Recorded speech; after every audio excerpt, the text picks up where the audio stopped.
Ayan, nakabili na tayo ng bracket. Check ko lang ha. Ayun, okay na yan. Maganda na yung view. Nakikita nyo na. So ano tayo, Quirino Highway. Simula kaninang umaga Makati tayo.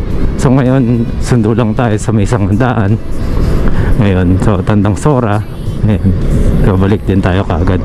So hindi pa rin tayo nagcha-charge ng battery. So lumalabas 79 volts pa rin dito sa Hindi ko pa natingnan sa BMS kung ilang percentage mamaya silipin natin pagka nagka-traffic. Wala, kuya, wala sa tawiran itong mga bus na gitna nagsasakay. Diba? Sabi sa inyo gumit na talaga yan. May tumatawid naman pala. Huwag kayo masyadong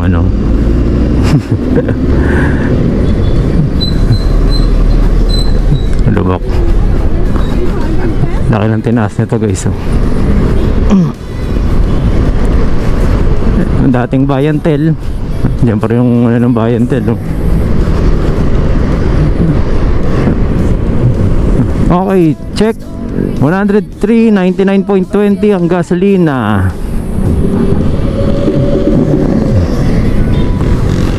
May 154 pa ako nakita. Siyempre, alam na natin diesel yun. Okay, ulang tatagos. So yung sa right side pala guys, sa mga batang dito. Uy, yan. Dating Uniwide po yan. Uniwide, no?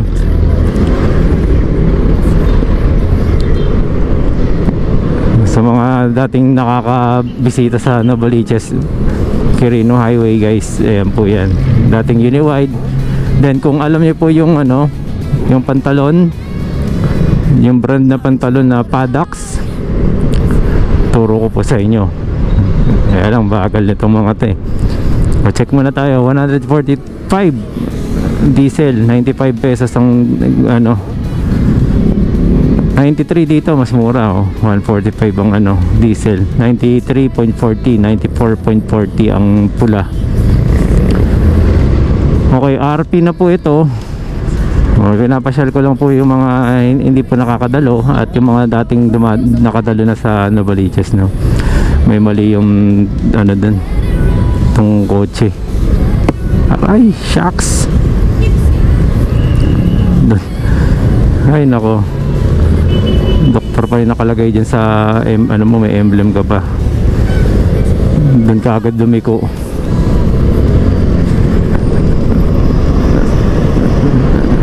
Ayan, ito po yung ABC5, no? ABC5 ngayon po ay TV5. Ayan po. Diyan din po ang stasyon dati ng Cool 106. Ayan. So ito yung nabanggit ko kanina, yung Padax. Gawaan dati ng pantalon ng Padax. Ayan po, yung building po na yan. Yung makikita dyan yan. Okay. So yan ang entrance dito sa yan. Okay. Rat-ratan sa Quirino Highway.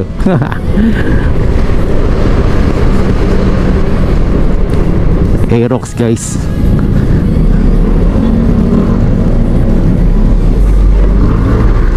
Aerox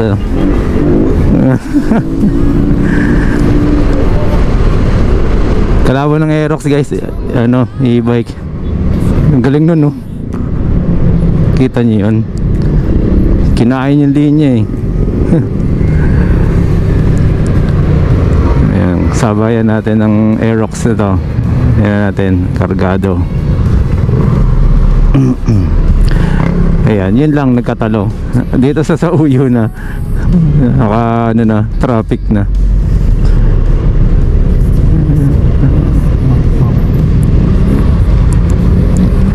Ganda na sana ng takbuhan natin mga ilang per liter kaya yung niya, kargado sa bagay. Mga fuel injected naman, napapatipid naman nila yan kaya lang kahit pa paano gasolina pa rin. Balik tayo sa speed 1, tamang chill lang tayo ulit.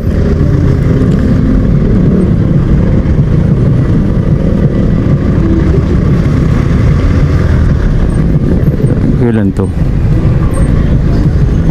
Walang date yung ano, yung kailan matatapos ang ginagawa.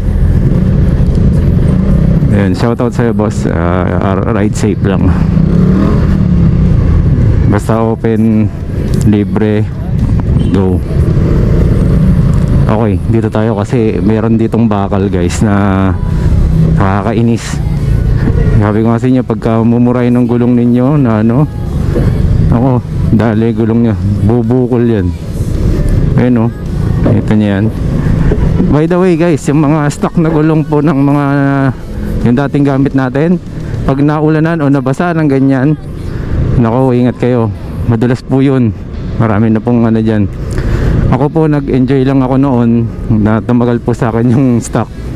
Kasi hindi naman sa ano, marunong naman tayo mag-control nun. Saka kung kailan tayo dapat gumamit ng preno or ng naka-bend, di ba? Ayun. So yun lang muna guys. Dito na lang muna tayo at ito na tayo sa traffic. Okay? Okay. Thank you. Ito pala ulit yung katabi natin, si Boy Aerox.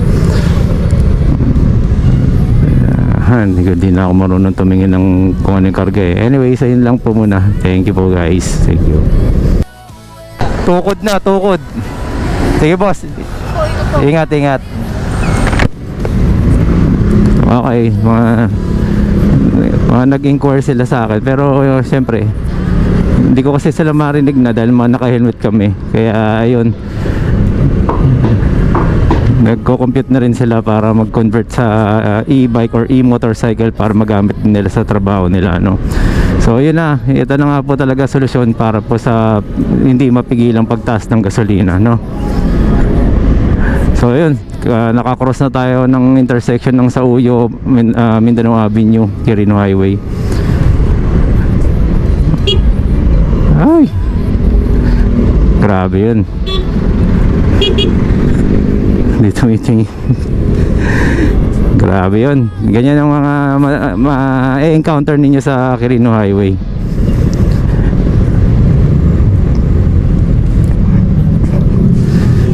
Yan, hindi ko alam kung saan ako napansin ng dalawa. Pero thank you guys. At ano,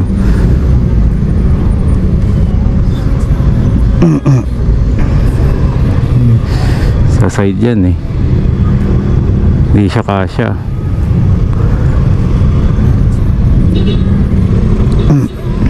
Ayan. Kasi yung truck, hindi ko alam kung bakit kakaliwa ba. Hindi naman kakaliwa yung ganyan kahaba. O yung jeep ang yan, no? Gulo, no? Gulo ng mga nagmamaneo dito. O, tapos malayo pa lang guys, merong naka mountain bike pasalubong, tapos ganyan yung ilaw. Sige, silaw. Yung mga naka-blinker, yung mga mountain bike, nakakasilaw eh. Kaya masakit mata ko sa ganyan. Kahit noon pa. Kaya ayoko ng ganun ilaw eh. Nakakaabala yan sa ibang tao. Ayan. So again, dito na lang. Ayun pa isa oh. Yeah. So hanggang dito na lang sa pagliko guys ng ano, hindi, diretso na lang ako. Mukhang wala namang traffic. Marami lang talagang pasaway, magulo magmaneho. Tingnan niya yung jeep oh. Doon namin to eh, no? Okay, so yun lang po muna guys. Maraming salamat. Ulit. Napapasarap yung pag video eh.